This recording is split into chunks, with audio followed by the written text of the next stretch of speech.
la frase que me ha contado Carmen González. Después de los 30 años cada uno es responsable de su propia cara. Claro, porque se graba ahí pues todas las emociones. Pero además lo estaba pensando ahora que estamos viviendo esta feria de ofertas de rostros, que son las elecciones, bueno, en este caso municipales, ¿no? Y los carteles dicen muchísimo, de la personalidad de algunos candidatos, ¿no? Parecen la publicidad del diablo algunos, ¿no? Claro. Uno de los asuntos de los que tenemos que hablar necesariamente cuando hablamos de la clase política peruana es de la corrupción. ¿Tú crees que la corrupción es muy tolerada en el Perú todavía?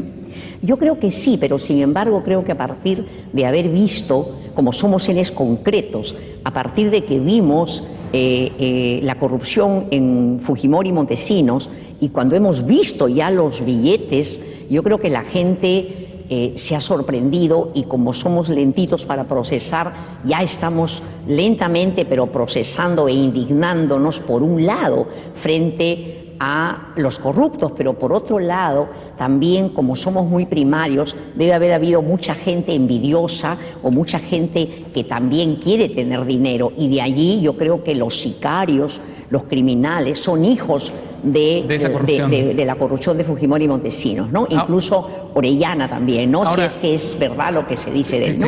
Es que la corrupción está siempre, y recién notamos que existe cuando se la denuncia. Según Alfonso Quirós, que ha terminado un estudio de la corrupción en el Perú muy serio, la corrupción llega a 4.000 millones de dólares anuales y ha sido constante en la historia del Perú. Creo que incluso él llega a decir que no tendríamos ese subdesarrollo si es que no se hubieran robado y hubieran tratado al país como su chacra. Entonces yo creo que ese es el principal problema, y más bien yo noto que cada vez menos la gente dice hay que votar por él aunque robe, pero que haga obra. Yo creo que eso ha bajado, yo siento que ha bajado, porque ya la gente empieza a comprender que esta gente que siempre ha estado en el poder son agilitos para hacer todas sus licitaciones y las coimas, que la gente nueva que entra, indudablemente que son más lentos, pero el lento puede aprender, el honesto puede ser lento pero aprende, el corrupto jamás, porque es un psicópata. Ese no cambia, que no va a cambiar nunca. Si todos los peruanos hicieran terapia, ¿votarían por corruptos también? Yo creo que muchos, por ejemplo, yo creo que mucha gente nunca fue reconocida, y entonces, por ejemplo, Fujimori los visitaba, y entonces Keiko tiene sus bolsones de gente que siente que Fujimori los visitaba, les daba una especial consideración y no razonan y no se dan cuenta que eso era necesario como pretexto para los robos inmensos, ¿no? ¿Hay edad para comenzar a hacer terapia? No, yo creo que no hay edad. Deberíamos empezar temprano, pero aunque sea mayores, siempre es aliviante que la gente te explique por qué razón tú sufres, ¿no? Y qué pasó con tus padres. Acá lo importante es darnos cuenta que nuestros padres nos han dado lo que han podido.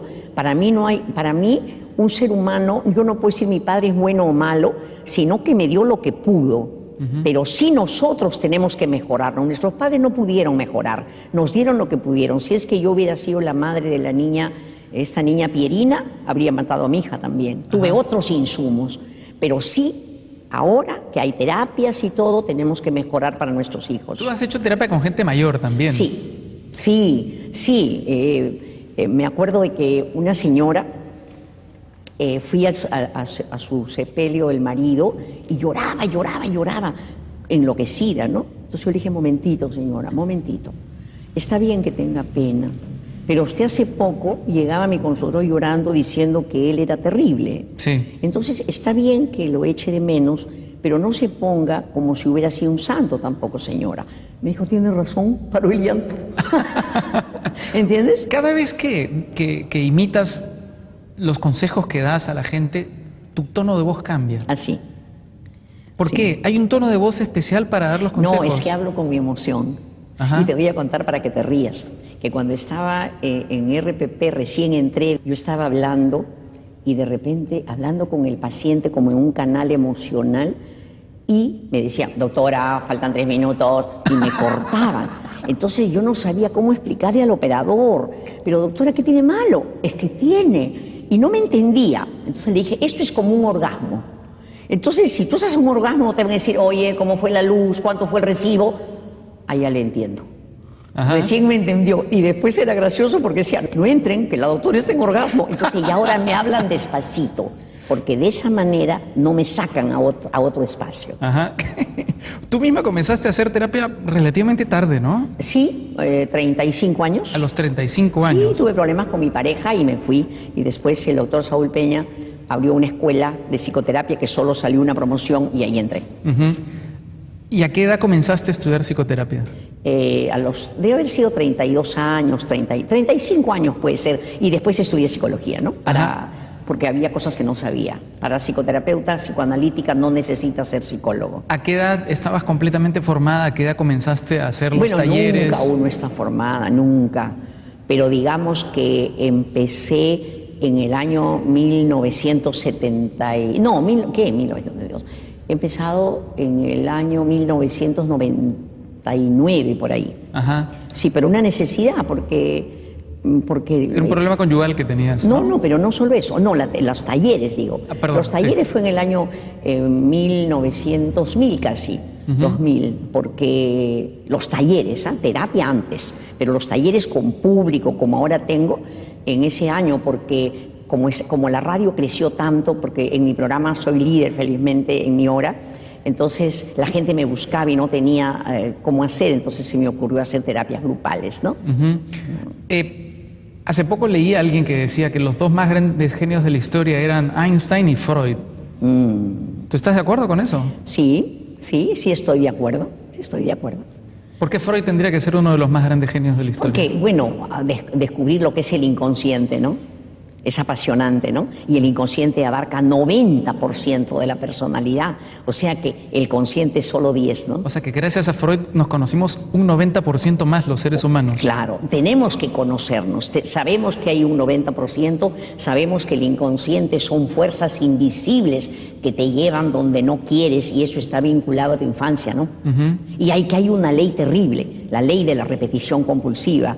Las personas que las vivencias de la infancia se repiten en forma compulsiva hasta que tú las reconoces en el presente. Ajá. No sé por qué, por una libre asociación, como dirían ustedes los psicoanalistas. Ahora que has dicho eso tú, me ha apetecido preguntarte si eso tiene que ver con tu permanente declaración de que no te quieres volver a enamorar. Sí, porque no me fue tan bien. Entonces, ¿no? Y me fue bien y no muy bien. Me fue muy bien porque mi marido era una persona con una cultura vastísima. Yo le decía que era petete. Y no me fue bien porque era muy racional, no era tan emocional. Y yo venía de una historia con una madre muy dura y necesitaba que comprendiera mi alma, ¿no? ¿Y no te provoca volverte a enamorar? No. ¿Se ha presentado la oportunidad? Sí, se ha presentado la oportunidad, pero no. Ya estoy sola muchos años y bien, estoy contenta. ¿Y tú sientes que intimidas alguna vez a algún pretendiente? Sí, debo intimidar. Justamente porque mira que yo siempre estoy en este estado de ánimo, nunca me molesto, no grito. A mis hijos jamás. Una vez a mi hijo sí le pegué. Porque lo encontré con un chiquito, pero me rayé, lo encontré con una botellita de licor y yo había tenido en mi infancia mucho sufrimiento porque tenía un tío alcohólico y me rayé. Pero a mi hija, yo nunca los ofendo, ¿no? Y sí, yo me controlo bastante con mis criaturas, ¿no? Y siempre soy así, fuerte, puedo decir, oye, eso no me parece. Pero no soy de insultar ni de gritar ni nada, pero como hablo siempre fuerte, la gente me tiene temor y porque digo las cosas directas, ¿no? Y hace poco leí que estabas pensando nuevamente en incursionar en la política, ¿eso es cierto o no? Bueno, me animo y me desanimo, ¿no? Me animo cuando siento que puedo aportar algo y me desanimo cuando pienso de que quizás pierdo el control y un día le pego a uno. Pero te deben haber llamado varias agrupaciones, sí, ¿no? He tenido invitaciones, pero realmente, finalmente que no. Que no. Prefiero estar más de fuera y poder hablar.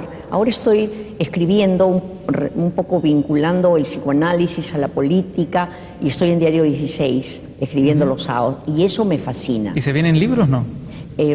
Tengo que descubrir un método que sea sanador, que tú lo leas, por ejemplo, si eres temeroso y que un poquito te cures de tu miedo. Pero si no descubres ese método, por escribir no. Ajá. Bueno, Carmen, yo te agradezco muchísimo. Tu presencia aquí en Casa Tomada ha sido realmente un placer, como siempre, cada vez que conversamos. Sí, ahora lo hacemos público, bien, además. Porque nos entendemos, ¿no? Seguro que sí. Muchísimas nos queremos. Gracias. Además, claro que sí. Muchas gracias a ustedes también por acompañarnos esta noche aquí en Casa Tomada. Ha sido, como siempre, un gusto conversar con Carmen González, una de las más grandes responsables de la salud de nuestros corazones, para utilizar las expresiones que ella usa. Nos volvemos a encontrar el próximo domingo. Permiso.